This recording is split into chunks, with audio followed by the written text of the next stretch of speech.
Welcome to Long Stories for Sleep. Just set me playing, relax, and drift off. Maybe you'll dream about the story I'm telling you. Subscribe and you'll have a library of stories to choose from. Comment to let me know where in the world you are and what stories you would like added. That's really helpful information. Enough rambling. On with the story. I know you'll love it even if you don't reach the end. Chapter 29. In which certain incidents are narrated which are only to be met with on American railroads. The train pursued its course, that evening, without interruption, passing Fort Saunders, crossing Cheyenne Pass, and reaching Evans Pass. The road here attained the highest elevation of the journey, 8,092 feet above the level of the sea. The travelers had now only to descend to the Atlantic by limitless plains, leveled by nature. A branch of the Grand Trunk led off southward to Denver, the capital of Colorado. The country round about is rich in gold and silver, and more than 50,000 inhabitants are already settled there. 1,382 miles had been passed over from San Francisco. In 3 days and 3 nights, 4 days and nights more would probably bring them to New York. Phileas Fogg was not as yet behindhand. During the night Camp Walbach was passed on the left. Lodge Pole Creek ran parallel with the road, marking the boundary between the territories of Wyoming and Colorado. They entered Nebraska at 11, passed near Sedgwick, and touched at Julesburg, on the southern branch of the Platte River. It was here that the Union Pacific Railroad was inaugurated on the 23rd of October 1867, by the chief engineer, General Dodge. 2 powerful locomotives, carrying 9 cars of invited guests, amongst whom was Thomas C. Durant, vice president of the road, stopped at this point. Cheers were given, the Sioux and Pawnees performed an imitation Indian battle, fireworks were let off, and the first number of the _Railway Pioneer _ was printed by a press brought on the train. Thus was celebrated the inauguration of this great railroad, a mighty instrument of progress and civilization, thrown across the desert, and destined to link together cities and towns which do not yet exist. The whistle of the locomotive, more powerful than Amphion's lyre, was about to bid them rise from American soil. Fort McPherson was left behind at 8 in the morning, and 357 miles had yet to be traversed before reaching Omaha. The road followed the capricious windings of the southern branch of the Platte River, on its left bank. At 9 the train stopped at the important town of North Platte, built between the 2 arms of the river, which rejoin each other around it and form a single artery, a large tributary, whose waters empty into the Missouri a little above Omaha. The 101st meridian was passed. Mr. Fogg and his partners had resumed their game. No one, not even the dummy, complained of the length of the trip. Fix had begun by winning several guineas, which he seemed likely to lose, but he showed himself a not less eager whist player than Mr. Fogg. During the morning, chance distinctly favored that gentleman. Trumps and honors were showered upon his hands. Once, having resolved on a bold stroke, he was on the point of playing a spade, when a voice behind him said, "I should play a diamond." Mr. Fogg, Ouida, and Fix raised their heads, and beheld Colonel Proctor. Stamp Proctor and Phileas Fogg recognized each other at once. "Ah! It's you, is it, Englishman?" cried the colonel. "It's you who are going to play a spade." "And who plays it?" replied Phileas Fogg coolly, throwing down the 10 of spades. "Well, it pleases me to have it diamonds," replied Colonel Proctor, in an insolent tone. He made a movement as if to seize the card which had just been played, adding, "You don't understand anything about whist." "Perhaps I do, as well as another," said Phileas Fogg, rising. "You have only to try, son of John Bull," replied the colonel. Ouida turned pale, and her blood ran cold. She seized Mr. Fogg's arm and gently pulled him back. Passepartout was ready to pounce upon the American, who was staring insolently at his opponent. But Fix got up, and, going to Colonel Proctor, said, "You forget that it is I with whom you have to deal, sir, for it was I whom you not only insulted, but struck." "Mr. Fix," said Mr. Fogg, "pardon me, but this affair is mine, and mine only. The Colonel has again insulted me, by insisting that I should not play a spade, and he shall give me satisfaction for it." "When and where you will," replied the American, "and with whatever weapon you choose." Aouda in vain attempted to retain Mr. Fogg, as vainly did the detective endeavor to make the quarrel his. Passepartout wished to throw the Colonel out of the window, but a sign from his master checked him.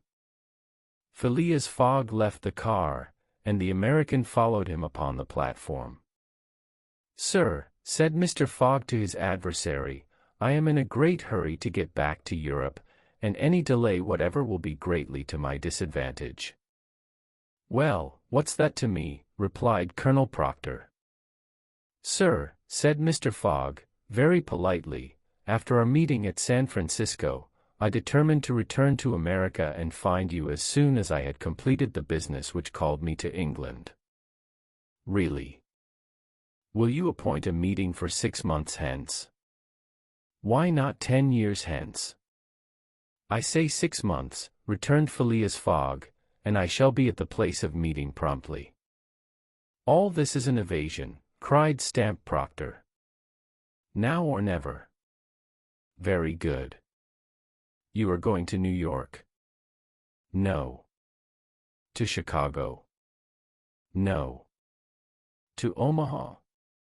"What difference is it to you? Do you know Plum Creek?" "No," replied Mr. Fogg. "It's the next station. The train will be there in an hour, and will stop there 10 minutes. In 10 minutes several revolver shots could be exchanged." "Very well," said Mr. Fogg. "I will stop at Plum Creek." "And I guess you'll stay there too," added the American insolently. "Who knows?" replied Mr. Fogg, returning to the car as coolly as usual. He began to reassure Aouda, telling her that blusterers were never to be feared, and begged Fix to be his second at the approaching duel, a request which the detective could not refuse. Mr. Fogg resumed the interrupted game with perfect calmness. At 11 o'clock the locomotive's whistle announced that they were approaching Plum Creek Station. Mr. Fogg rose, and, followed by Fix, went out upon the platform. Passepartout accompanied him, carrying a pair of revolvers. Aouda remained in the car, as pale as death. The door of the next car opened, and Colonel Proctor appeared on the platform, attended by a Yankee of his own stamp as his second. But just as the combatants were about to step from the train, the conductor hurried up, and shouted, "You can't get off, gentlemen." "Why not?" asked the Colonel. "We are 20 minutes late, and we shall not stop." "But I am going to fight a duel with this gentleman." "I am sorry," said the conductor, "but we shall be off at once. There's the bell ringing now." The train started. "I'm really very sorry, gentlemen," said the conductor. "Under any other circumstances I should have been happy to oblige you. But, after all, as you have not had time to fight here, why not fight as we go along?" "That wouldn't be convenient, perhaps, for this gentleman," said the Colonel, in a jeering tone. "It would be perfectly so," replied Phileas Fogg. "Well, we are really in America," thought Passepartout, "and the conductor is a gentleman of the first order." So muttering, he followed his master. The two combatants, their seconds, and the conductor passed through the cars to the rear of the train. The last car was only occupied by a dozen passengers, whom the conductor politely asked if they would not be so kind as to leave it vacant for a few moments, as two gentlemen had an affair of honor to settle. The passengers granted the request with alacrity, and straightway disappeared on the platform. The car, which was some 50 feet long, was very convenient for their purpose. The adversaries might march on each other in the aisle, and fire at their ease. Never was duel more easily arranged. Mr. Fogg and Colonel Proctor, each provided with 2 6-barreled revolvers, entered the car. The seconds, remaining outside, shut them in. They were to begin firing at the first whistle of the locomotive. After an interval of 2 minutes, what remained of the 2 gentlemen would be taken from the car. Nothing could be more simple. Indeed, it was all so simple that Fix and Passepartout felt their hearts beating as if they would crack. They were listening for the whistle agreed upon, when suddenly savage cries resounded in the air, accompanied by reports which certainly did not issue from the car where the duelists were. The reports continued in front and the whole length of the train. Cries of terror proceeded from the interior of the cars. Colonel Proctor and Mr. Fogg, revolvers in hand, hastily quitted their prison, and rushed forward where the noise was most clamorous. They then perceived that the train was attacked by a band of Sioux. This was not the first attempt of these daring Indians, for more than once they had waylaid trains on the road. 100 of them had, according to their habit, jumped upon the steps without stopping the train, with the ease of a clown mounting a horse at full gallop. The Sioux were armed with guns, from which came the reports, to which the passengers, who were almost all armed, responded by revolver shots. The Indians had first mounted the engine, and half stunned the engineer and stoker with blows from their muskets. A Sioux chief, wishing to stop the train, but not knowing how to work the regulator, had opened wide instead of closing the steam valve, and the locomotive was plunging forward with terrific velocity. The Sioux had at the same time invaded the cars, skipping like enraged monkeys over the roofs, thrusting open the doors, and fighting hand to hand with the passengers. Penetrating the baggage car, they pillaged it, throwing the trunks out of the train. The cries and shots were constant. The travelers defended themselves bravely, some of the cars were barricaded, and sustained a siege, like moving forts, carried along at a speed of 100 miles an hour. Avuda behaved courageously from the first. She defended herself like a true heroine with a revolver, which she shot through the broken windows whenever a savage made his appearance.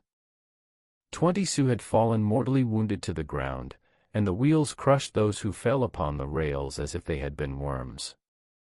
Several passengers, shot or stunned, lay on the seats.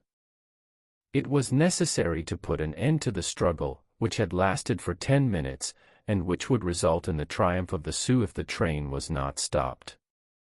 Fort Kearny Station, where there was a garrison, was only 2 miles distant, but, that once passed, the Sioux would be masters of the train between Fort Kearny and the station beyond.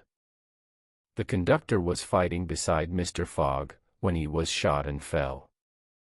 At the same moment he cried, "Unless the train is stopped in 5 minutes, we are lost." "It shall be stopped," said Phileas Fogg, preparing to rush from the car. "Stay, monsieur," cried Passepartout, "I will go." Mr. Fogg had not time to stop the brave fellow, who, opening a door unperceived by the Indians, succeeded in slipping under the car, and while the struggle continued and the balls whizzed across each other over his head, he made use of his old acrobatic experience, and with amazing agility worked his way under the cars, holding on to the chains, aiding himself by the brakes and edges of the sashes, creeping from one car to another with marvelous skill, and thus gaining the forward end of the train. There, suspended by one hand between the baggage car and the tender, with the other he loosened the safety chains, but, owing to the traction, he would never have succeeded in unscrewing the yoking bar, had not a violent concussion jolted this bar out. The train, now detached from the engine, remained a little behind, whilst the locomotive rushed forward with increased speed. Carried on by the force already acquired, the train still moved for several minutes, but the brakes were worked and at last they stopped, less than 100 feet from Kearney Station. The soldiers of the fort, attracted by the shots, hurried up. The Sioux had not expected them, and decamped in a body before the train entirely stopped. But when the passengers counted each other on the station platform, several were found missing, among others the courageous Frenchman, whose devotion had just saved them. Chapter 30. In which Phileas Fogg simply does his duty. 3 passengers including Passepartout had disappeared. Had they been killed in the struggle? Were they taken prisoners by the Sioux? It was impossible to tell. There were many wounded, but none mortally. Colonel Proctor was one of the most seriously hurt. He had fought bravely, and a ball had entered his groin. He was carried into the station with the other wounded passengers, to receive such attention as could be of avail. Auda was safe, and Phileas Fogg, who had been in the thickest of the fight, had not received a scratch. Fix was slightly wounded in the arm. But Passepartout was not to be found, and tears coursed down Auda's cheeks. All the passengers had got out of the train, the wheels of which were stained with blood. From the tires and spokes hung ragged pieces of flesh.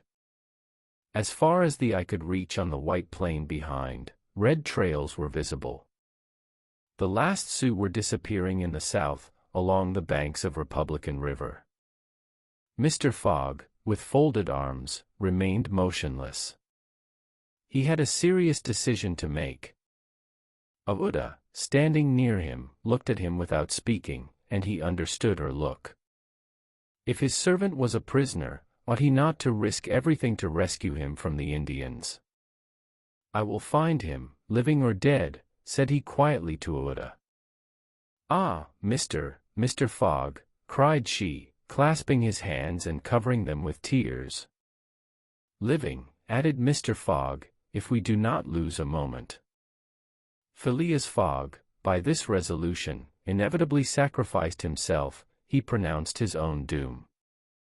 The delay of a single day would make him lose the steamer at New York, and his bet would be certainly lost. But as he thought, "It is my duty," he did not hesitate. The commanding officer of Fort Kearney was there. 100 of his soldiers had placed themselves in a position to defend the station, should the Sioux attack it. "Sir," said Mr. Fogg to the captain, "3 passengers have disappeared." "Dead?" asked the captain. "Dead or prisoners, that is the uncertainty which must be solved." "Do you propose to pursue the Sioux?" "That's a serious thing to do, sir," returned the captain. "These Indians may retreat beyond the Arkansas, and I cannot leave the fort unprotected." "The lives of 3 men are in question, sir," said Phileas Fogg. "Doubtless, but can I risk the lives of 50 men to save 3? "I don't know whether you can, sir, but you ought to do so." "Nobody here," returned the other, "has a right to teach me my duty." "Very well," said Mr. Fogg, coldly. "I will go alone." "You, sir," cried Fix, coming up, "you go alone in pursuit of the Indians? Would you have me leave this poor fellow to perish, him to whom every one present owes his life?" "I shall go." "No, sir, you shall not go alone," cried the captain, touched in spite of himself. "No. You are a brave man. 30 volunteers," he added, turning to the soldiers. The whole company started forward at once. The captain had only to pick his men. 30 were chosen, and an old sergeant placed at their head. "Thanks, Captain," said Mr. Fogg. "Will you let me go with you?" asked Fix. "Do as you please, sir. But if you wish to do me a favor, you will remain with Auda. In case anything should happen to me." A sudden pallor overspread the detective's face. Separate himself from the men whom he had so persistently followed step by step. Leave him to wander about in this desert.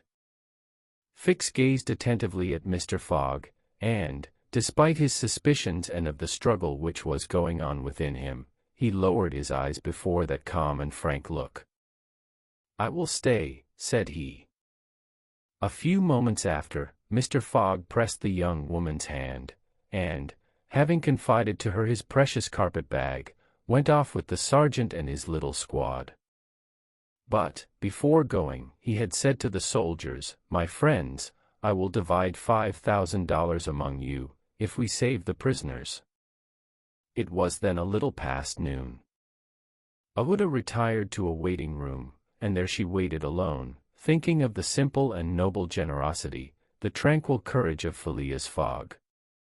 He had sacrificed his fortune, and was now risking his life, all without hesitation, from duty, in silence.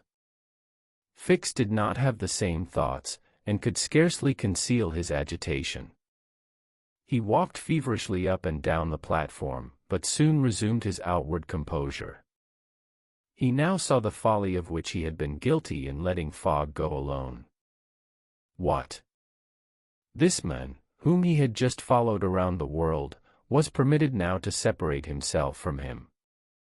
He began to accuse and abuse himself, and, as if he were director of police, administered to himself a sound lecture for his greenness. "I have been an idiot," he thought, "and this man will see it. He has gone, and won't come back. But how is it that I, Fix, who have in my pocket a warrant for his arrest, have been so fascinated by him? Decidedly, I am nothing but an ass." So reasoned the detective, while the hours crept by all too slowly. He did not know what to do. Sometimes he was tempted to tell Aouda all, but he could not doubt how the young woman would receive his confidences. What course should he take? He thought of pursuing Fogg across the vast white plains. It did not seem impossible that he might overtake him. Footsteps were easily printed on the snow. But soon, under a new sheet, every imprint would be effaced. Fix became discouraged. He felt a sort of insurmountable longing to abandon the game altogether. He could now leave Fort Kearny Station, and pursue his journey homeward in peace. Towards 2 o'clock in the afternoon, while it was snowing hard, long whistles were heard approaching from the east. A great shadow, preceded by a wild light, slowly advanced, appearing still larger through the mist, which gave it a fantastic aspect. No train was expected from the east, neither had there been time for the succor asked for by telegraph to arrive. The train from Omaha to San Francisco was not due till the next day. The mystery was soon explained. The locomotive, which was slowly approaching with deafening whistles, was that which, having been detached from the train, had continued its route with such terrific rapidity, carrying off the unconscious engineer and stoker. It had run several miles, when, the fire becoming low for want of fuel, the steam had slackened, and it had finally stopped an hour after, some 20 miles beyond Fort Kearny. Neither the engineer nor the stoker was dead, and, after remaining for some time in their swoon, had come to themselves. The train had then stopped. The engineer, when he found himself in the desert, and the locomotive without cars, understood what had happened. He could not imagine how the locomotive had become separated from the train, but he did not doubt that the train left behind was in distress. He did not hesitate what to do. It would be prudent to continue on to Omaha, for it would be dangerous to return to the train, which the Indians might still be engaged in pillaging. Nevertheless, he began to rebuild the fire in the furnace, the pressure again mounted, and the locomotive returned, running backwards to Fort Kearny. This it was which was whistling in the mist. The travelers were glad to see the locomotive resume its place at the head of the train. They could now continue the journey so terribly interrupted. Aouda, on seeing the locomotive come up, hurried out of the station, and asked the conductor, "Are you going to start?" "At once, madam." But the prisoners, our unfortunate fellow travelers. I cannot interrupt the trip, replied the conductor. We are already 3 hours behind time. And when will another train pass here from San Francisco? Tomorrow evening, madam. Tomorrow evening.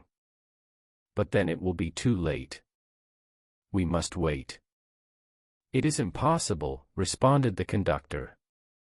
If you wish to go, please get in. I will not go, said Uda. Fix had heard this conversation. A little while before, when there was no prospect of proceeding on the journey, he had made up his mind to leave Fort Kearny, but now that the train was there, ready to start, and he had only to take his seat in the car, an irresistible influence held him back. The station platform burned his feet, and he could not stir. The conflict in his mind again began. Anger and failure stifled him. He wished to struggle on to the end. Meanwhile the passengers and some of the wounded, among them Colonel Proctor, whose injuries were serious, had taken their places in the train. The buzzing of the overheated boiler was heard, and the steam was escaping from the valves. The engineer whistled, the train started, and soon disappeared, mingling its white smoke with the eddies of the densely falling snow.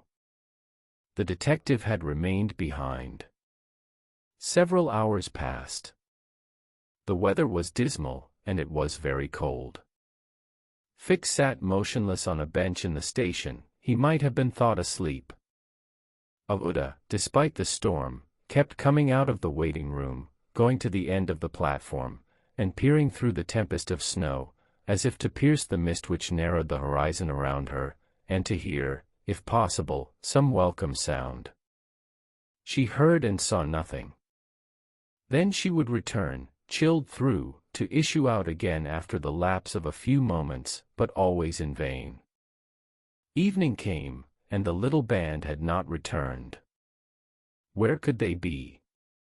Had they found the Indians, and were they having a conflict with them, or were they still wandering amid the mist? The commander of the fort was anxious, though he tried to conceal his apprehensions. As night approached, the snow fell less plentifully, but it became intensely cold. Absolute silence rested on the plains. Neither flight of bird nor passing of beast troubled the perfect calm. Throughout the night Uda, full of sad forebodings, her heart stifled with anguish, wandered about on the verge of the plains. Her imagination carried her far off, and showed her innumerable dangers. What she suffered through the long hours it would be impossible to describe. Fix remained stationary in the same place, but did not sleep. Once a man approached and spoke to him, and the detective merely replied by shaking his head. Thus the night passed. At dawn, the half-extinguished disk of the sun rose above a misty horizon, but it was now possible to recognize objects 2 miles off. Phileas Fogg and the squad had gone southward. In the south all was still vacancy. It was then 7 o'clock. The captain, who was really alarmed, did not know what course to take. Should he send another detachment to the rescue of the first? Should he sacrifice more men, with so few chances of saving those already sacrificed? His hesitation did not last long, however. Calling one of his lieutenants, he was on the point of ordering a reconnaissance, when gunshots were heard. Was it a signal? The soldiers rushed out of the fort, and half a mile off they perceived a little band returning in good order. Mr. Fogg was marching at their head, and just behind him were Passepartout and the other 2 travelers, rescued from the Sioux. They had met and fought the Indians 10 miles south of Fort Kearny. Shortly before the detachment arrived, Passepartout and his companions had begun to struggle with their captors, 3 of whom the Frenchman had felled with his fists, when his master and the soldiers hastened up to their relief. All were welcomed with joyful cries. Phileas Fogg distributed the reward he had promised to the soldiers, while Passepartout, not without reason, muttered to himself, "It must certainly be confessed that I cost my master dear." Fix, without saying a word, looked at Mr. Fogg, and it would have been difficult to analyze the thoughts which struggled within him. As for Uda, she took her protector's hand and pressed it in her own, too much moved to speak. Meanwhile, Passepartout was looking about for the train. He thought he should find it there, ready to start for Omaha, and he hoped that the time lost might be regained. "The train! The train!" cried he. "Gone," replied Fix. "And when does the next train pass here?" said Phileas Fogg. "Not till this evening." "Ah," returned the impassible gentleman quietly. Chapter 31. In which Fix, the detective, considerably furthers the interests of Phileas Fogg. Phileas Fogg found himself 20 hours behind time. Passepartout, the involuntary cause of this delay, was desperate. He had ruined his master. At this moment the detective approached Mr. Fogg, and, looking him intently in the face, said, "Seriously, sir, are you in great haste?" "Quite seriously." "I have a purpose in asking," resumed Fix. "Is it absolutely necessary that you should be in New York on the 11th, before 9 o'clock in the evening, the time that the steamer leaves for Liverpool?" "It is absolutely necessary." "And, if your journey had not been interrupted by these Indians, you would have reached New York on the morning of the 11th. "Yes, with 11 hours to spare before the steamer left." "Good. You are therefore 20 hours behind. 12 from 20 leaves 8. You must regain 8 hours. Do you wish to try to do so?" "On foot?" asked Mr. Fogg. "No, on a sledge," replied Fix. "On a sledge with sails. A man has proposed such a method to me." It was the man who had spoken to Fix during the night, and whose offer he had refused. Phileas Fogg did not reply at once, but Fix, having pointed out the man, who was walking up and down in front of the station, Mr. Fogg went up to him. An instant after, Mr. Fogg and the American, whose name was Mudge, entered a hut built just below the fort. There Mr. Fogg examined a curious vehicle, a kind of frame on 2 long beams, a little raised in front like the runners of a sledge, and upon which there was room for 5 or 6 persons. A high mast was fixed on the frame, held firmly by metallic lashings, to which was attached a large brigantine sail. This mast held an iron stay upon which to hoist a jib sail. Behind, a sort of rudder served to guide the vehicle. It was, in short, a sledge rigged like a sloop. During the winter, when the trains are blocked up by the snow, these sledges make extremely rapid journeys across the frozen plains from one station to another. Provided with more sails than a cutter, and with the wind behind them, they slip over the surface of the prairies with a speed equal if not superior to that of the express trains. Mr. Fogg readily made a bargain with the owner of this landcraft. The wind was favorable, being fresh, and blowing from the west. The snow had hardened, and Mudge was very confident of being able to transport Mr. Fogg in a few hours to Omaha. Thence the trains eastward run frequently to Chicago and New York. It was not impossible that the lost time might yet be recovered, and such an opportunity was not to be rejected. Not wishing to expose Uda to the discomforts of traveling in the open air, Mr. Fogg proposed to leave her with Passepartout at Fort Kearny, the servant taking upon himself to escort her to Europe by a better route and under more favorable conditions.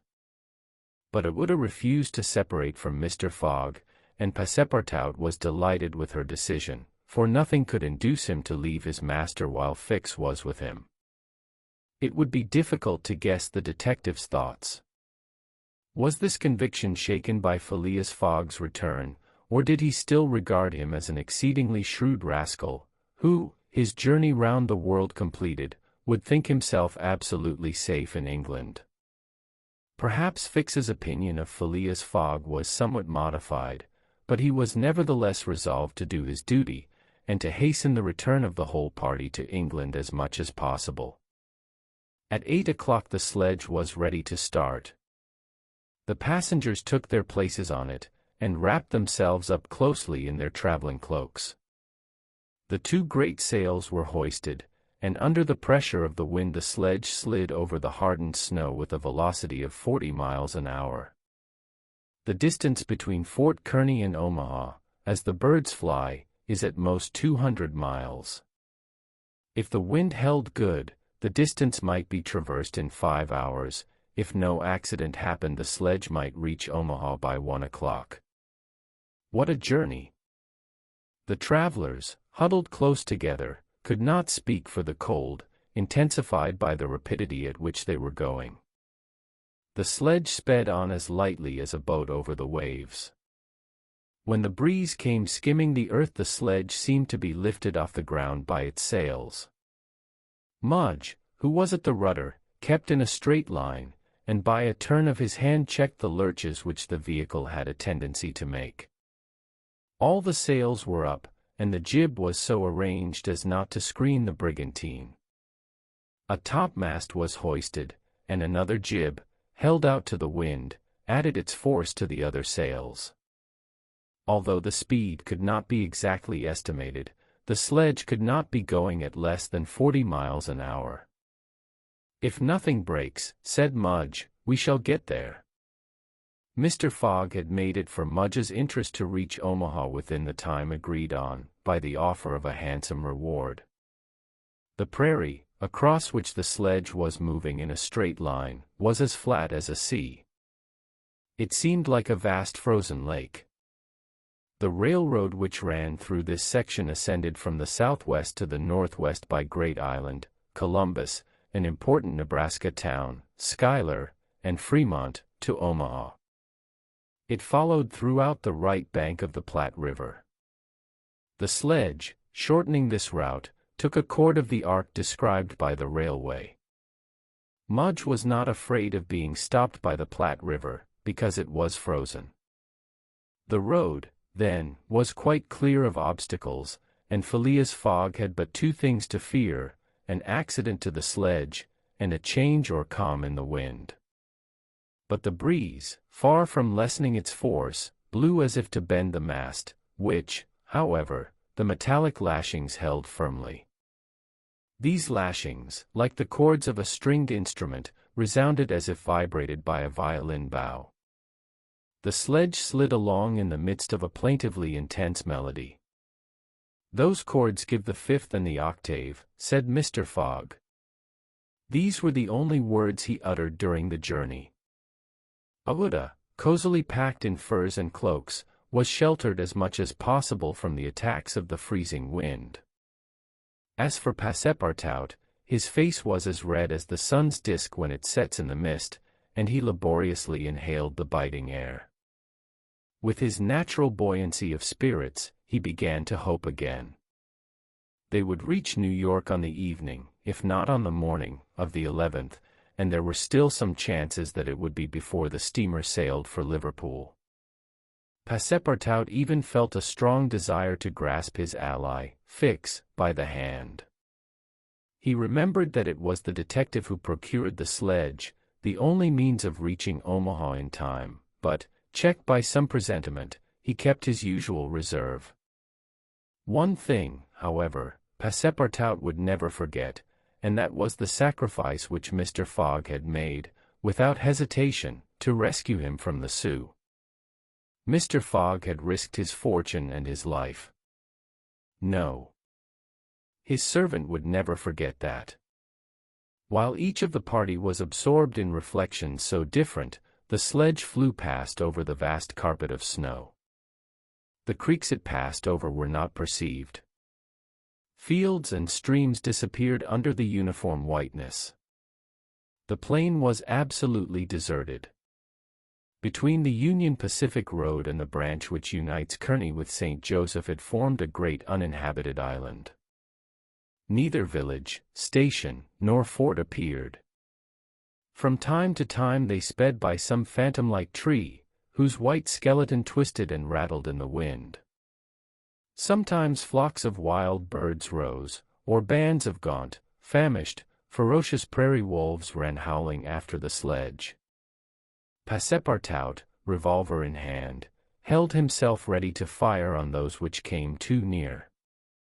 Had an accident then happened to the sledge, the travelers, attacked by these beasts, would have been in the most terrible danger, but it held on its even course, soon gained on the wolves, and ere long left the howling band at a safe distance behind. About noon Mudge perceived by certain landmarks that he was crossing the Platte River. He said nothing, but he felt certain that he was now within 20 miles of Omaha. In less than an hour he left the rudder and furled his sails, whilst the sledge, carried forward by the great impetus the wind had given it, went on half a mile further with its sails unspread. It stopped at last, and Mudge, pointing to a mass of roofs white with snow, said, "We have got there." Arrived at the station, which is in daily communication, by numerous trains, with the Atlantic seaboard. Passepartout and Fix jumped off, stretched their stiffened limbs, and aided Mr. Fogg and the young woman to descend from the sledge. Phileas Fogg generously rewarded Mudge, whose hand Passepartout warmly grasped, and the party directed their steps to the Omaha railway station. The Pacific Railroad proper finds its terminus at this important Nebraska town. Omaha is connected with Chicago by the Chicago and Rock Island Railroad, which runs directly east, and passes 50 stations. A train was ready to start when Mr. Fogg and his party reached the station, and they only had time to get into the cars. They had seen nothing of Omaha, but Passepartout confessed to himself that this was not to be regretted, as they were not traveling to see the sights. The train passed rapidly across the state of Iowa, by Council Bluffs, Des Moines, and Iowa City. During the night it crossed the Mississippi at Davenport, and by Rock Island entered Illinois. The next day, which was the 10th, at 4 o'clock in the evening, it reached Chicago, already risen from its ruins, and more proudly seated than ever on the borders of its beautiful Lake Michigan. 900 miles separated Chicago from New York, but trains are not wanting at Chicago. Mr. Fogg passed at once from one to the other, and the locomotive of the Pittsburgh, Fort Wayne, and Chicago Railway left at full speed, as if it fully comprehended that that gentleman had no time to lose. It traversed Indiana, Ohio, Pennsylvania, and New Jersey like a flash, rushing through towns with antique names, some of which had streets and car tracks, but as yet no houses. At last the Hudson came into view, and, at 11:15 in the evening of the 11th, the train stopped in the station on the right bank of the river, before the very pier of the Cunard line. The China, for Liverpool, had started 3/4 of an hour before. Chapter 32, in which Phileas Fogg engages in a direct struggle with bad fortune. The China, in leaving, seemed to have carried off Phileas Fogg's last hope. None of the other steamers were able to serve his projects. The Pereire, of the French Transatlantic Company, whose admirable steamers are equal to any in speed and comfort, did not leave until the 14th. The Hamburg boats did not go directly to Liverpool or London, but to Havre, and the additional trip from Havre to Southampton would render Phileas Fogg's last efforts of no avail. The Inman steamer did not depart till the next day, and could not cross the Atlantic in time to save the wager. Mr. Fogg learned all this in consulting his Bradshaw, which gave him the daily movements of the transatlantic steamers. Passepartout was crushed. It overwhelmed him to lose the boat by 3/4 of an hour. It was his fault, for, instead of helping his master, he had not ceased putting obstacles in his path. And when he recalled all the incidents of the tour, when he counted up the sums expended in pure loss and on his own account, when he thought that the immense stake, added to the heavy charges of this useless journey, would completely ruin Mr. Fogg. He overwhelmed himself with bitter self-accusations. Mr. Fogg, however, did not reproach him, and, on leaving the Cunard pier, only said, "We will consult about what is best tomorrow. Come." The party crossed the Hudson in the Jersey City ferryboat, and drove in a carriage to the St. Nicholas Hotel, on Broadway. Rooms were engaged, and the night passed, briefly to Phileas Fogg, who slept profoundly, but very long to Oda and the others, whose agitation did not permit them to rest. The next day was the 12th of December. From 7 in the morning of the 12th to a quarter before 9 in the evening of the 21st there were 9 days, 13 hours, and 45 minutes. If Phileas Fogg had left in the China, one of the fastest steamers on the Atlantic, he would have reached Liverpool, and then London, within the period agreed upon. Mr. Fogg left the hotel alone, after giving Passepartout instructions to await his return, and inform Oda to be ready at an instant's notice. He proceeded to the banks of the Hudson, and looked about among the vessels moored or anchored in the river, for any that were about to depart. Several had departure signals, and were preparing to put to sea at morning tide, for in this immense and admirable port there is not one day in 100 that vessels do not set out for every quarter of the globe. But they were mostly sailing vessels, of which, of course, Phileas Fogg could make no use. He seemed about to give up all hope, when he espied, anchored at the battery, a cable's length off at most, a trading vessel, with a screw, well-shaped, whose funnel, puffing a cloud of smoke, indicated that she was getting ready for departure. Phileas Fogg hailed a boat, got into it, and soon found himself on board the Henrietta, iron-hulled, wood-built above. He ascended to the deck, and asked for the captain, who forthwith presented himself. He was a man of 50, a sort of sea-wolf, with big eyes, a complexion of oxidized copper, red hair and thick neck, and a growling voice. "The captain?" asked Mr. Fogg. "I am the captain. I am Phileas Fogg, of London. And I am Andrew Speedy, of Cardiff. You are going to put to sea in an hour. You are bound for Bordeaux. And your cargo? No freight. Going in ballast. Have you any passengers? No passengers. Never have passengers. Too much in the way. Is your vessel a swift one? Between 11 and 12 knots. The Henrietta, well known. Will you carry me and 3 other persons to Liverpool?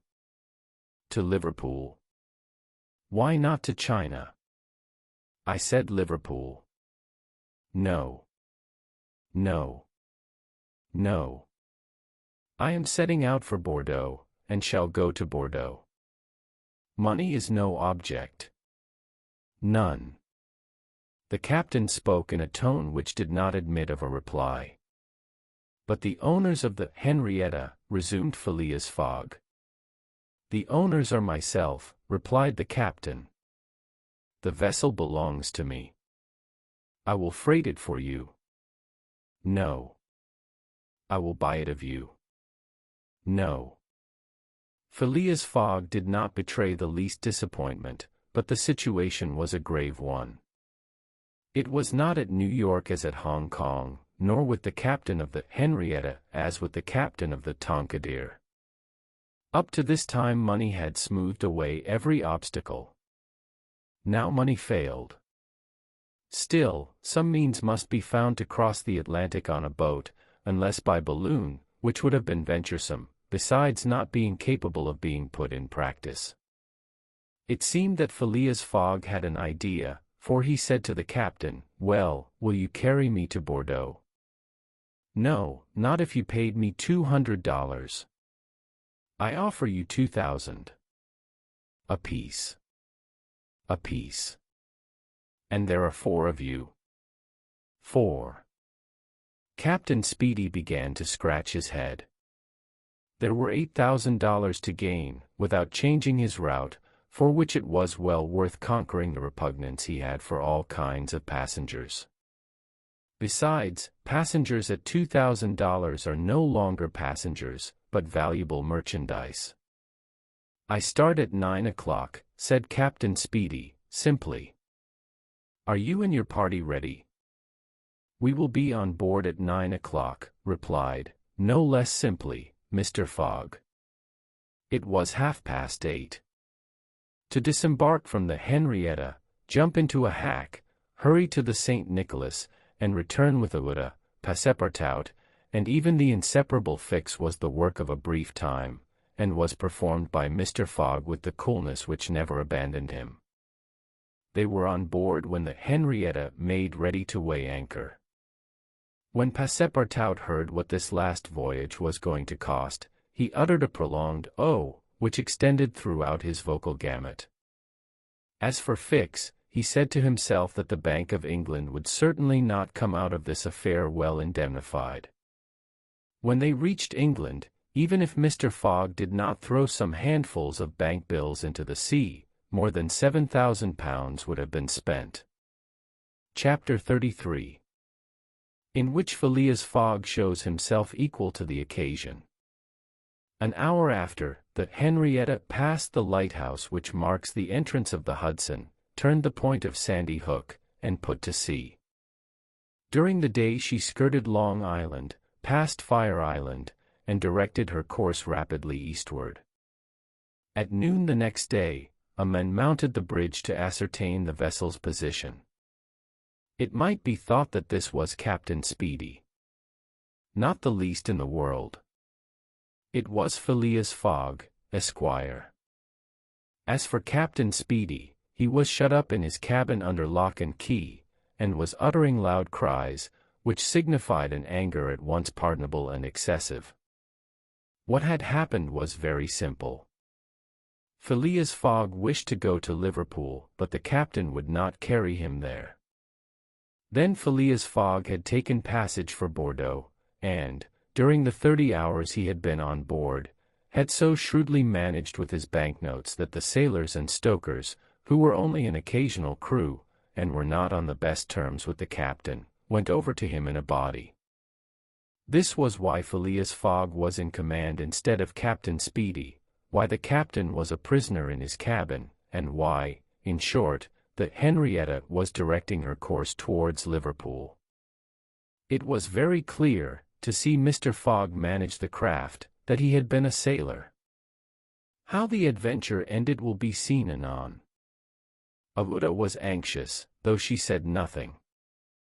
As for Passepartout, he thought Mr. Fogg's maneuver simply glorious. The captain had said, between 11 and 12 knots, and the Henrietta confirmed his prediction. If, then, for there were ifs still, the sea did not become too boisterous, if the wind did not veer round to the east, if no accident happened to the boat or its machinery, the Henrietta might cross the 3,000 miles from New York to Liverpool in the 9 days, between the 12th and the 21st of December. It is true that, once arrived, the affair on board the Henrietta, added to that of the Bank of England, might create more difficulties for Mr. Fogg than he imagined or could desire. During the first days, they went along smoothly enough. The sea was not very unpropitious, the wind seemed stationary in the northeast, the sails were hoisted, and the Henrietta plowed across the waves like a real transatlantic steamer. Passepartout was delighted. His master's last exploit, the consequences of which he ignored, enchanted him. Never had the crew seen so jolly and dexterous a fellow. He formed warm friendships with the sailors, and amazed them with his acrobatic feats. He thought they managed the vessel like gentlemen, and that the stokers fired up like heroes. His loquacious good humor infected everyone. He had forgotten the past, its vexations and delays. He only thought of the end, so nearly accomplished, and sometimes he boiled over with impatience, as if heated by the furnaces of the Henrietta. Often, also, the worthy fellow revolved around Fix, looking at him with a keen, distrustful eye, but he did not speak to him, for their old intimacy no longer existed. Fix, it must be confessed, understood nothing of what was going on. The conquest of the Henrietta, the bribery of the crew, Fogg managing the boat like a skilled seaman, amazed and confused him. He did not know what to think.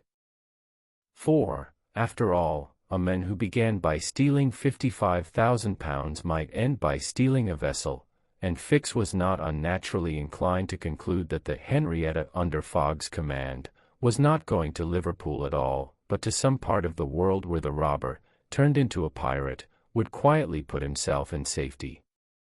The conjecture was at least a plausible one, and the detective began to seriously regret that he had embarked on the affair. As for Captain Speedy, he continued to howl and growl in his cabin, and Passepartout, whose duty it was to carry him his meals, courageous as he was, took the greatest precautions. Mr. Fogg did not seem even to know that there was a captain on board.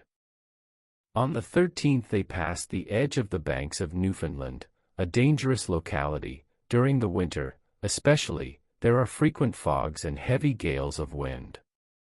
Ever since the evening before the barometer, suddenly falling, had indicated an approaching change in the atmosphere, and during the night the temperature varied, the cold became sharper, and the wind veered to the southeast. This was a misfortune. Mr. Fogg, in order not to deviate from his course, furled his sails and increased the force of the steam, but the vessel's speed slackened, owing to the state of the sea, the long waves of which broke against the stern.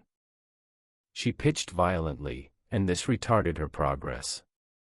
The breeze little by little swelled into a tempest, and it was to be feared that the Henrietta might not be able to maintain herself upright on the waves. Passepartout's visage darkened with the skies, and for 2 days the poor fellow experienced constant fright. But Phileas Fogg was a bold mariner, and knew how to maintain headway against the sea, and he kept on his course, without even decreasing his steam. The Henrietta, when she could not rise upon the waves, crossed them, swamping her deck, but passing safely. Sometimes the screw rose out of the water, beating its protruding end, when a mountain of water raised the stern above the waves, but the craft always kept straight ahead. The wind, however, did not grow as boisterous as might have been feared. It was not one of those tempests which burst and rush on with a speed of 90 miles an hour. It continued fresh, but, unhappily, it remained obstinately in the southeast, rendering the sails useless. The 16th of December was the 75th day since Phileas Fogg's departure from London, and the Henrietta had not yet been seriously delayed. Half of the voyage was almost accomplished, and the worst localities had been passed. In summer, success would have been well nigh certain. In winter, they were at the mercy of the bad season. Passepartout said nothing, but he cherished hope in secret, and comforted himself with the reflection that, if the wind failed them, they might still count on the steam. On this day the engineer came on deck, went up to Mr. Fogg, and began to speak earnestly with him. Without knowing why it was a presentiment, perhaps Passepartout became vaguely uneasy. He would have given one of his ears to hear with the other what the engineer was saying. He finally managed to catch a few words, and was sure he heard his master say, "You are certain of what you tell me?" "Certain, sir," replied the engineer. "You must remember that, since we started, we have kept up hot fires in all our furnaces, and, though we had coal enough to go on short steam from New York to Bordeaux, we haven't enough to go with all steam from New York to Liverpool." "I will consider," replied Mr. Fogg. Passepartout understood it all. He was seized with mortal anxiety. The coal was giving out. "Ah, if my master can get over that," muttered he, "he'll be a famous man." He could not help imparting to Fix what he had overheard. "Then you believe that we really are going to Liverpool?" Of course. Ass, replied the detective, shrugging his shoulders and turning on his heel. Passepartout was on the point of vigorously resenting the epithet, the reason of which he could not for the life of him comprehend, but he reflected that the unfortunate Fix was probably very much disappointed and humiliated in his self-esteem, after having so awkwardly followed a false scent around the world, and refrained. And now what course would Phileas Fogg adopt? It was difficult to imagine. Nevertheless he seemed to have decided upon one, for that evening he sent for the engineer, and said to him, "Feed all the fires until the coal is exhausted." A few moments after, the funnel of the Henrietta vomited forth torrents of smoke. The vessel continued to proceed with all steam on, but on the 18th, the engineer, as he had predicted, announced that the coal would give out in the course of the day. "Do not let the fires go down," replied Mr. Fogg. "Keep them up to the last. Let the valves be filled." Towards noon Phileas Fogg, having ascertained their position, called Passepartout, and ordered him to go for Captain Speedy. It was as if the honest fellow had been commanded to unchain a tiger. He went to the poop, saying to himself, "He will be like a madman." In a few moments, with cries and oaths, a bomb appeared on the poop deck. The bomb was Captain Speedy. It was clear that he was on the point of bursting. "Where are we?" were the first words his anger permitted him to utter. Had the poor man been an apoplectic, he could never have recovered from his paroxysm of wrath. "Where are we?" he repeated, with purple face. 707 miles from Liverpool," replied Mr. Fogg, with imperturbable calmness. "Pirate!" cried Captain Speedy. "I have sent for you, sir." "Picaroon." "Sir," continued Mr. Fogg, "to ask you to sell me your vessel." "No. By all the devils, no. But I shall be obliged to burn her."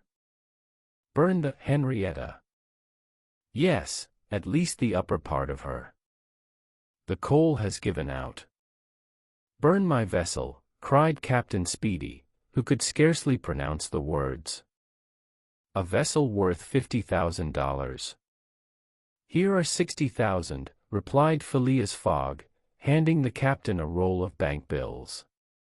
This had a prodigious effect on Andrew Speedy. An American can scarcely remain unmoved at the sight of $60,000. The captain forgot in an instant his anger, his imprisonment, and all his grudges against his passenger. The Henrietta was 20 years old. It was a great bargain. The bomb would not go off after all. Mr. Fogg had taken away the match. "And I shall still have the iron hull," said the captain in a softer tone. "The iron hull and the engine. Is it agreed?" "Agreed."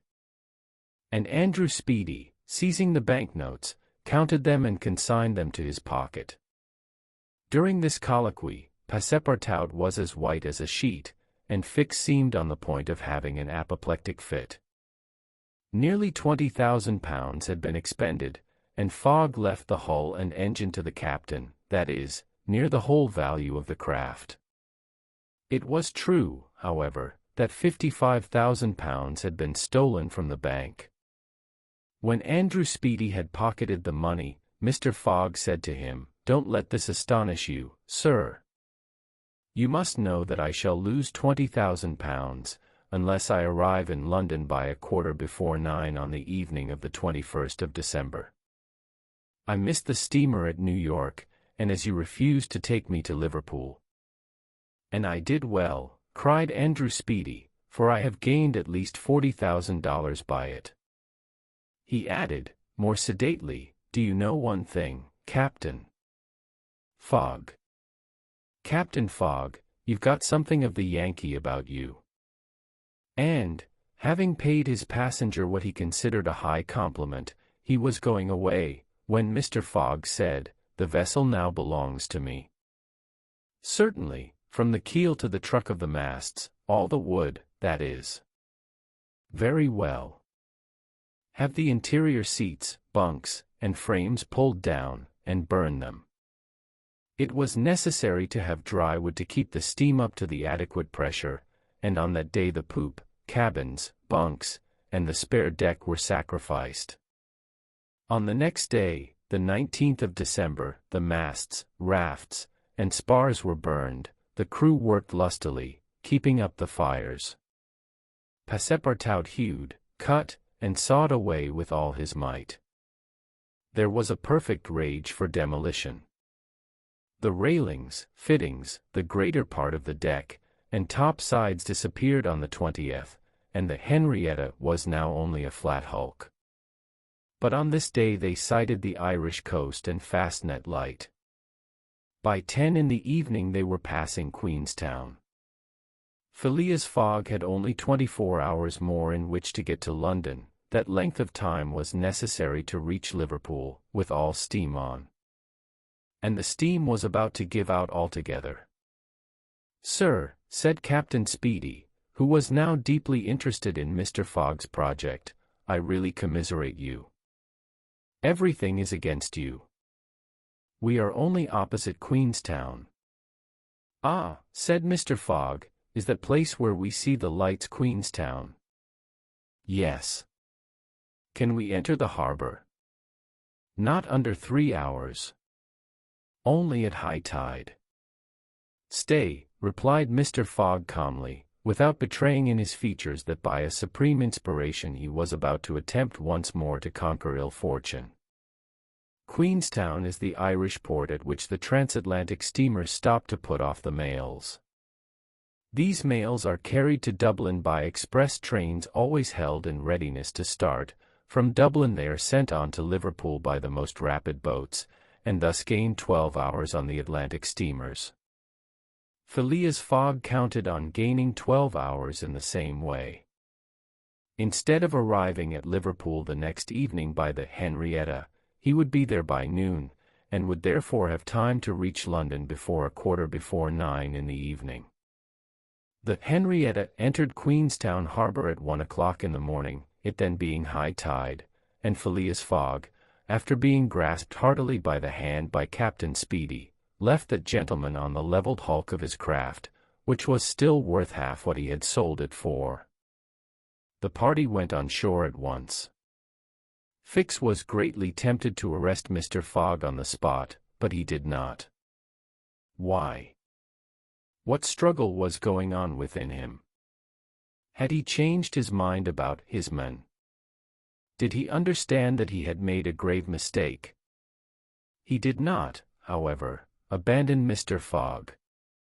They all got upon the train, which was just ready to start, at 1:30. At dawn of day they were in Dublin, and they lost no time in embarking on a steamer which, disdaining to rise upon the waves, invariably cut through them.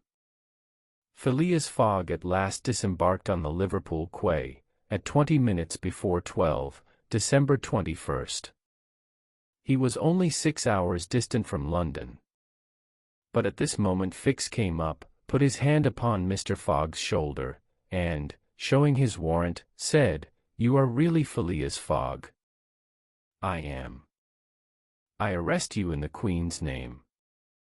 Chapter 34. In which Phileas Fogg at last reaches London.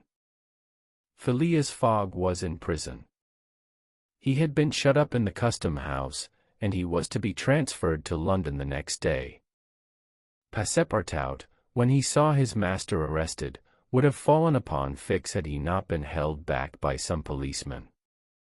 Aouda was thunderstruck at the suddenness of an event which she could not understand. Passepartout explained to her how it was that the honest and courageous Fogg was arrested as a robber. The young woman's heart revolted against so heinous a charge, and when she saw that she could attempt to do nothing to save her protector, she wept bitterly. As for Fix, he had arrested Mr. Fogg because it was his duty, whether Mr. Fogg were guilty or not.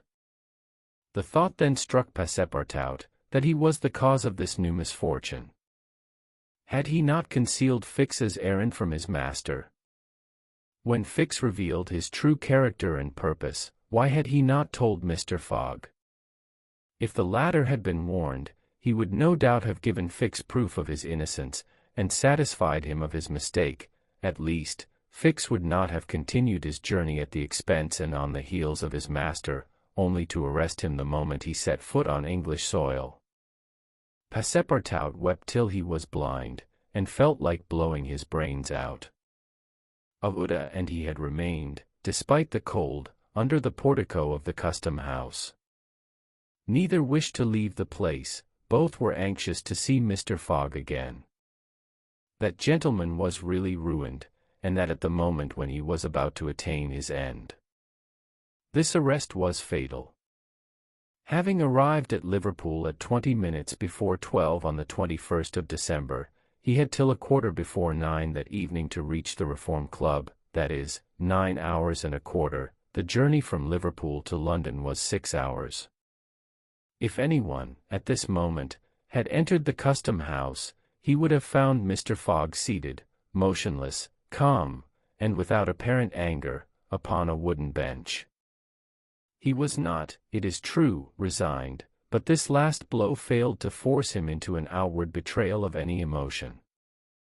Was he being devoured by one of those secret rages, all the more terrible because contained, and which only burst forth, with an irresistible force, at the last moment?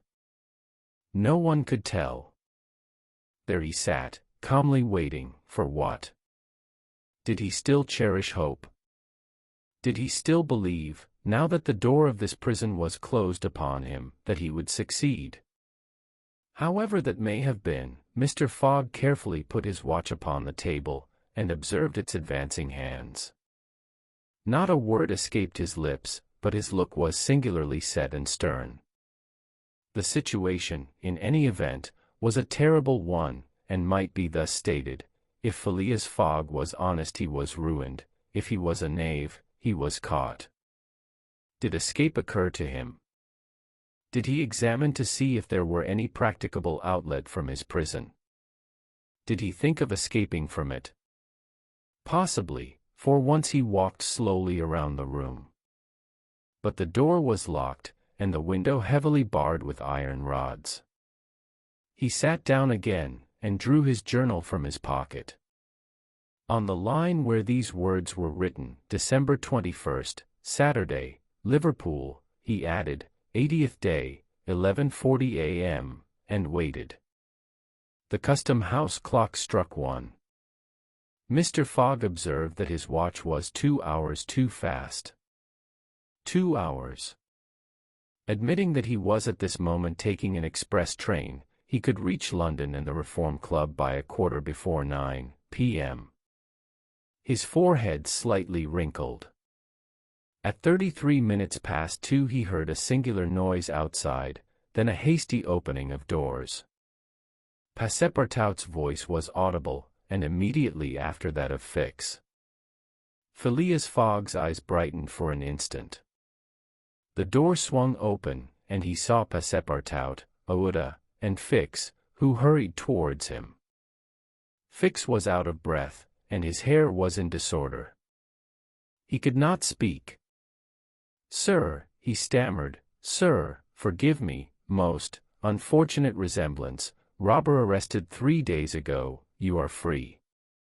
Phileas Fogg was free. He walked to the detective, looked him steadily in the face, and with the only rapid motion he had ever made in his life, or which he ever would make, drew back his arms, and with the precision of a machine knocked Fix down. "Well hit," cried Passepartout, "parbleu! That's what you might call a good application of English fists."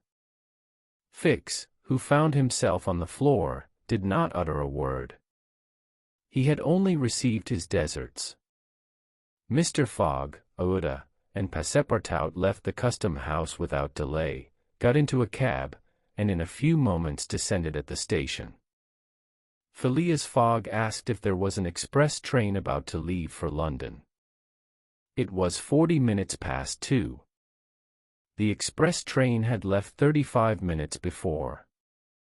Phileas Fogg then ordered a special train. There were several rapid locomotives on hand, but the railway arrangements did not permit the special train to leave until 3 o'clock. At that hour Phileas Fogg, having stimulated the engineer by the offer of a generous reward, at last set out towards London with Ouida and his faithful servant. It was necessary to make the journey in 5 hours and a half, and this would have been easy on a clear road throughout. But there were forced delays, and when Mr. Fogg stepped from the train at the terminus, all the clocks in London were striking 10 minutes before 9:1. Having made the tour of the world, he was behindhand 5 minutes. He had lost the wager. 1. A somewhat remarkable eccentricity on the part of the London clocks. Translator. Chapter 35. In which Phileas Fogg does not have to repeat his orders to Passepartout twice. The dwellers in Savile Row would have been surprised the next day, if they had been told that Phileas Fogg had returned home. His doors and windows were still closed, no appearance of change was visible. After leaving the station, Mr. Fogg gave Passepartout instructions to purchase some provisions, and quietly went to his domicile. He bore his misfortune with his habitual tranquility. Ruined. And by the blundering of the detective. After having steadily traversed that long journey, overcome 100 obstacles, braved many dangers, and still found time to do some good on his way, to fail near the goal by a sudden event which he could not have foreseen, and against which he was unarmed, it was terrible. But a few pounds were left of the large sum he had carried with him. There only remained of his fortune the £20,000 deposited at Barings, and this amount he owed to his friends of the Reform Club. So great had been the expense of his tour that, even had he won, it would not have enriched him, and it is probable that he had not sought to enrich himself, being a man who rather laid wagers for honor's sake than for the stake proposed. But this wager totally ruined him. Mr. Fogg's course, however, was fully decided upon. He knew what remained for him to do. A room in the house in Savile Row was set apart for Ouida, who was overwhelmed with grief at her protector's misfortune. From the words which Mr. Fogg dropped, she saw that he was meditating some serious project. Knowing that Englishmen governed by a fixed idea sometimes resort to the desperate expedient of suicide, Passepartout kept a narrow watch upon his master, though he carefully concealed the appearance of so doing. First of all, the worthy fellow had gone up to his room, and had extinguished the gas burner, which had been burning for 80 days. He had found in the letter-box a bill from the gas company, and he thought it more than time to put a stop to this expense, which he had been doomed to bear.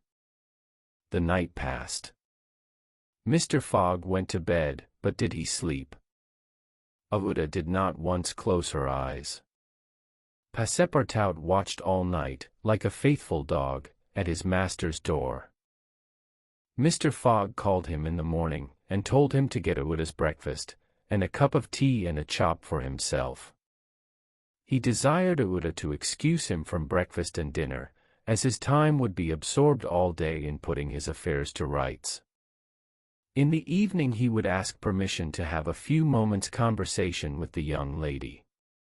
Passepartout, having received his orders, had nothing to do but obey them. He looked at his imperturbable master, and could scarcely bring his mind to leave him. His heart was full, and his conscience tortured by remorse, for he accused himself more bitterly than ever of being the cause of the irretrievable disaster. Yes. If he had warned Mr. Fogg, and had betrayed Fix's projects to him, his master would certainly not have given the detective passage to Liverpool, and then Passepartout could hold in no longer. "My master! Mr. Fogg," he cried, "why do you not curse me? It was my fault that—" "I blame no one," returned Phileas Fogg, with perfect calmness. "Go." Passepartout left the room, and went to find Ouida, to whom he delivered his master's message. Madam, he added, I can do nothing myself, nothing. I have no influence over my master, but you, perhaps. What influence could I have? Replied Uda. Mr. Fogg is influenced by no one. Has he ever understood that my gratitude to him is overflowing? Has he ever read my heart? My friend, he must not be left alone an instant. You say he is going to speak with me this evening. Yes, madam, probably to arrange for your protection and comfort in England. We shall see, replied Uda, becoming suddenly pensive. Throughout this day, Sunday, the house in Savile Row was as if uninhabited, and Phileas Fogg, for the first time since he had lived in that house, did not set out for his club when Westminster clock struck 11:30. Why should he present himself at the Reform? His friends no longer expected him there. As Phileas Fogg had not appeared in the saloon on the evening before, Saturday, the 21st of December, at 9:15, he had lost his wager. It was not even necessary that he should go to his bankers for the £20,000, for his antagonists already had his cheque in their hands, and they had only to fill it out and send it to the Barings to have the amount transferred to their credit. Mr. Fogg, therefore, had no reason for going out, and so he remained at home. He shut himself up in his room, and busied himself putting his affairs in order. Passepartout continually ascended and descended the stairs. The hours were long for him. He listened at his master's door, and looked through the keyhole, as if he had a perfect right so to do, and as if he feared that something terrible might happen at any moment. Sometimes he thought of Fix, but no longer in anger. Fix, like all the world, had been mistaken in Phileas Fogg, and had only done his duty in tracking and arresting him, while he, Passepartout. This thought haunted him, and he never ceased cursing his miserable folly. Finding himself too wretched to remain alone, he knocked at Uda's door, went into her room, seated himself, without speaking, in a corner, and looked ruefully at the young woman. Uda was still pensive. About 7:30 in the evening Mr. Fogg sent to know if Uda would receive him, and in a few moments he found himself alone with her. Phileas Fogg took a chair, and sat down near the fireplace, opposite Uda. No emotion was visible on his face. Fogg returned was exactly the Fogg who had gone away. There was the same calm, the same impassibility. He sat several minutes without speaking, then, bending his eyes on Uda, "Madam," said he, "will you pardon me for bringing you to England?" "Aye, Mr. Fogg," replied Uda, checking the pulsations of her heart. "Please let me finish," returned Mr. Fogg. "When I decided to bring you far away from the country which was so unsafe for you, I was rich, and counted on putting a portion of my fortune at your disposal. Then your existence would have been free and happy. But now I am ruined." "I know it, Mr. Fogg," replied Uda, "and I ask you in my turn, will you forgive me for having followed you, and, who knows, for having, perhaps, delayed you, and thus contributed to your ruin? Madam, you could not remain in India, and your safety could only be assured by bringing you to such a distance that your persecutors could not take you. So, Mr. Fogg," resumed Uda, "not content with rescuing me from a terrible death, you thought yourself bound to secure my comfort in a foreign land." "Yes, madam, but circumstances have been against me. Still, I beg to place the little I have left at your service." "But what will become of you, Mr. Fogg?" "As for me, madam," replied the gentleman, coldly, "I have need of nothing. But how do you look upon the fate, sir, which awaits you?" "As I am in the habit of doing." "At least," said Uda, "one should not overtake a man like you." "Your friends?" "I have no friends, madam." "Your relatives?" "I have no longer any relatives." I pity you, then, Mr. Fogg, for solitude is a sad thing, with no heart to which to confide your griefs. They say, though, that misery itself, shared by two sympathetic souls, may be borne with patience. They say so, madam. Mr. Fogg, said Uda, rising and seizing his hand, do you wish at once a kinswoman and friend? Will you have me for your wife? Mr. Fogg, at this, rose in his turn. There was an unwonted light in his eyes, and a slight trembling of his lips. Uda looked into his face. The sincerity, rectitude, firmness, and sweetness of this soft glance of a noble woman, who could dare all to save him to whom she owed all, at first astonished, then penetrated him. He shut his eyes for an instant, as if to avoid her look. When he opened them again, I love you, he said, simply. Yes, by all that is holiest, I love you, and I am entirely yours. Ah, cried Uda, pressing his hand to her heart.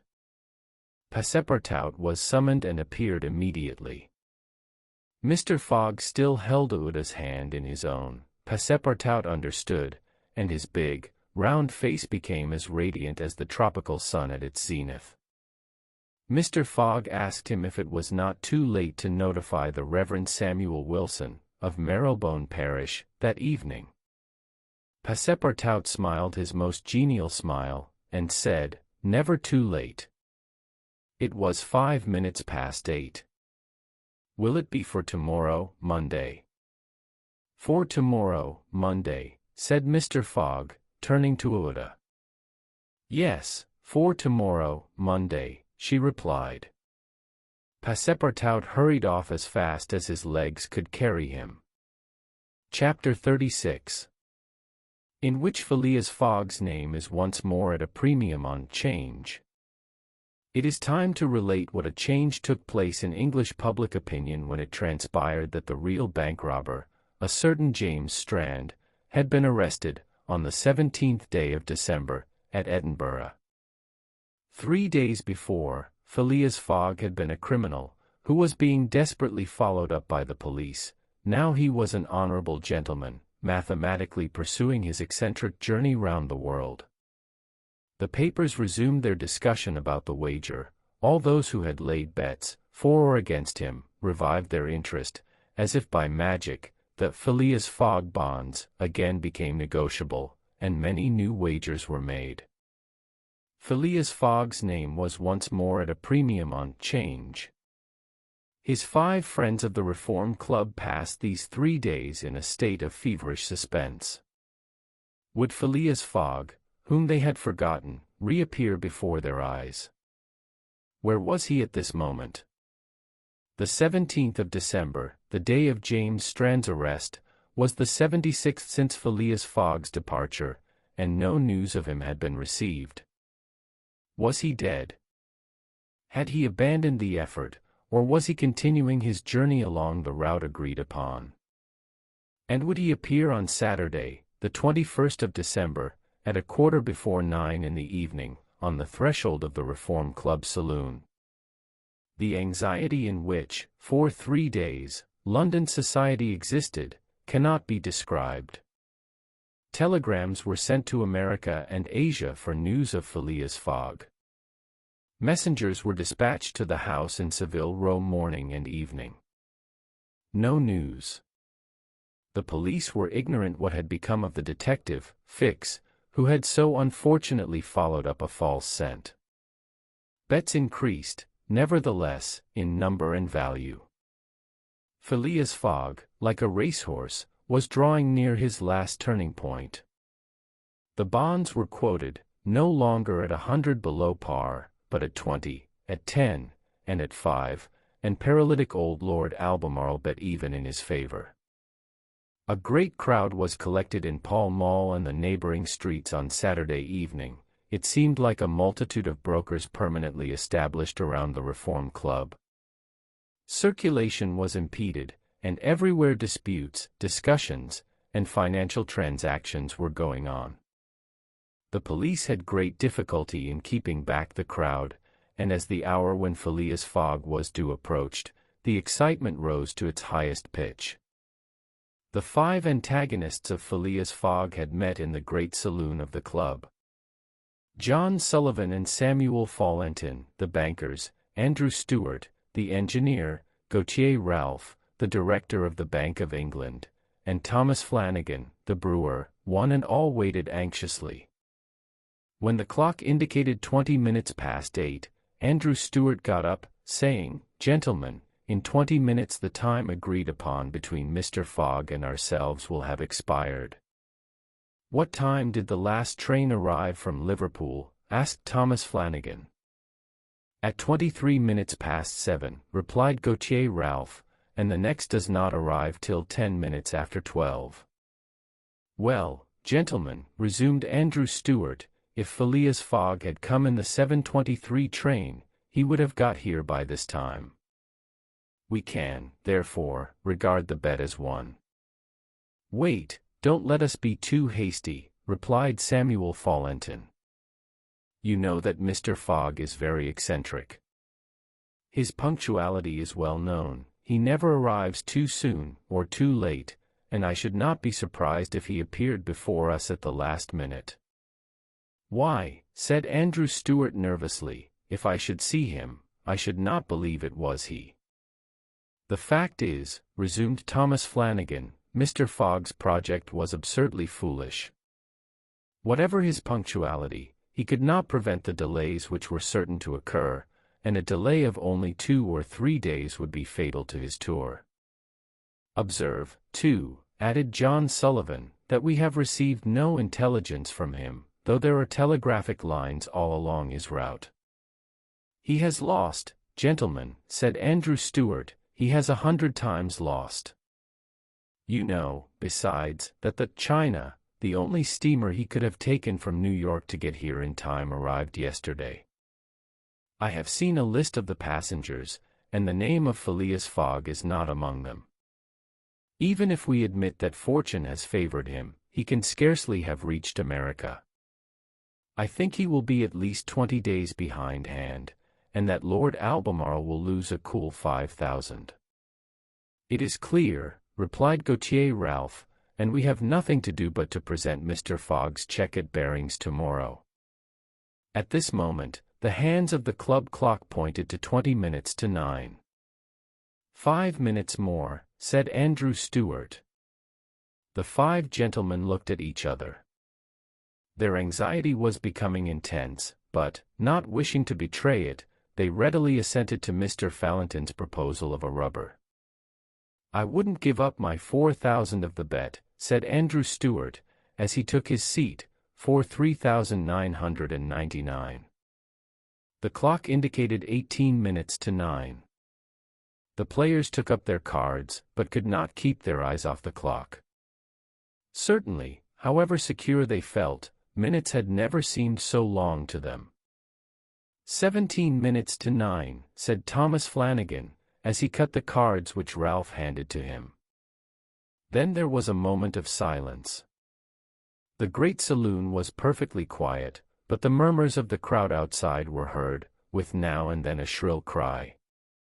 The pendulum beat the seconds, which each player eagerly counted, as he listened, with mathematical regularity.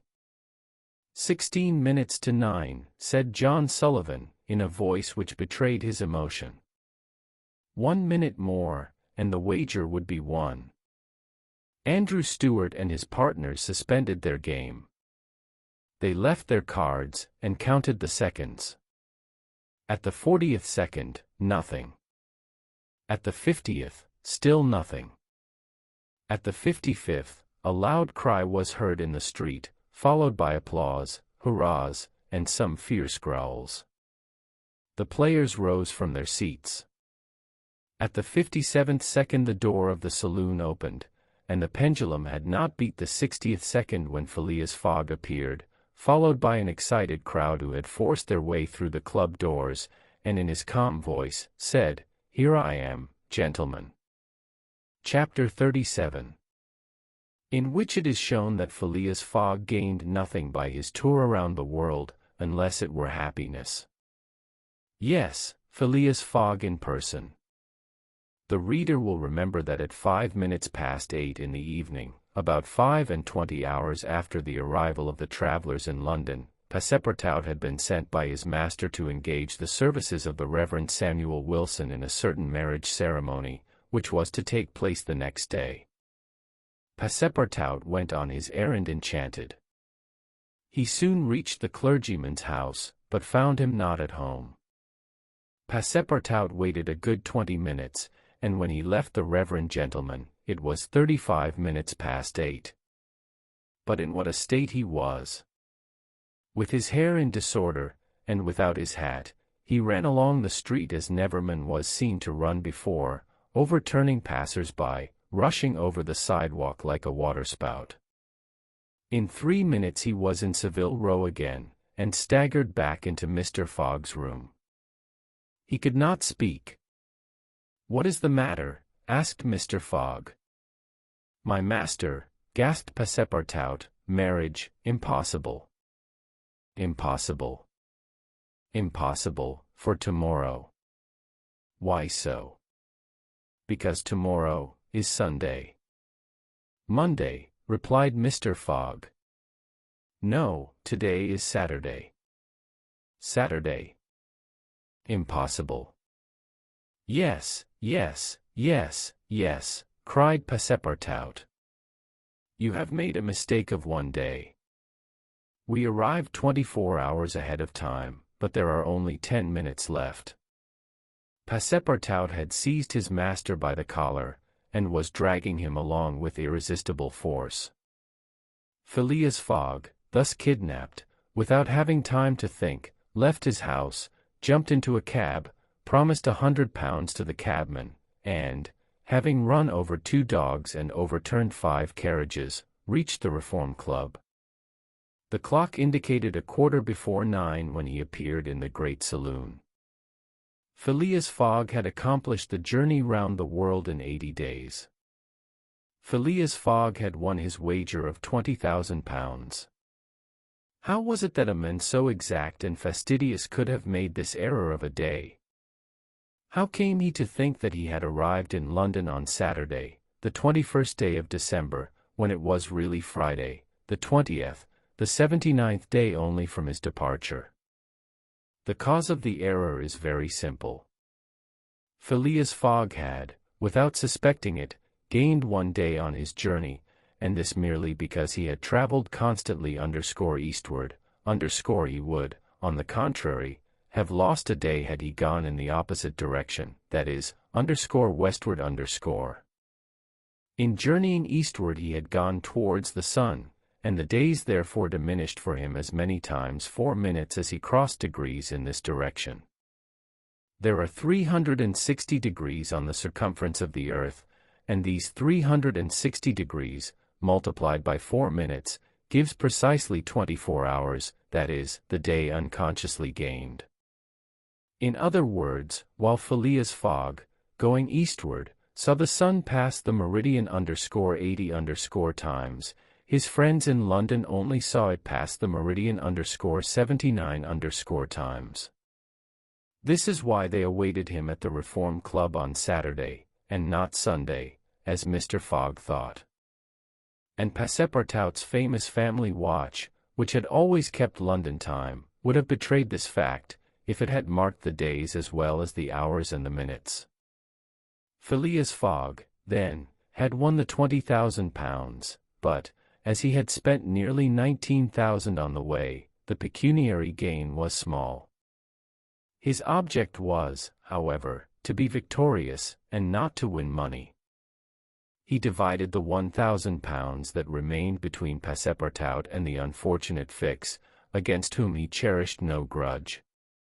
He deducted, however, from Passepartout's share the cost of the gas which had burned in his room for 1920 hours, for the sake of regularity. That evening, Mr. Fogg, as tranquil and phlegmatic as ever, said to Ouida, "Is our marriage still agreeable to you?" "Mr. Fogg," replied she, "it is for me to ask that question. You were ruined, but now you are rich again."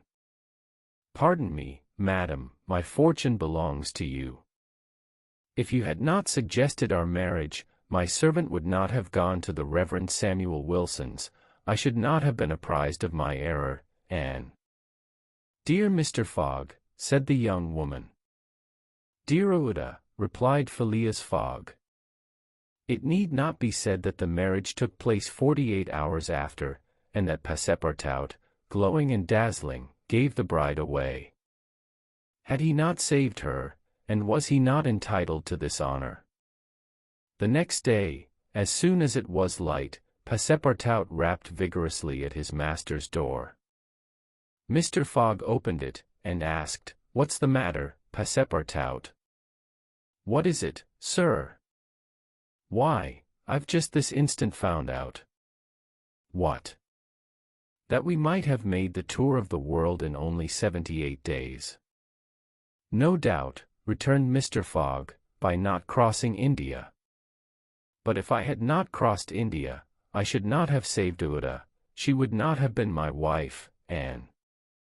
Mr. Fogg quietly shut the door.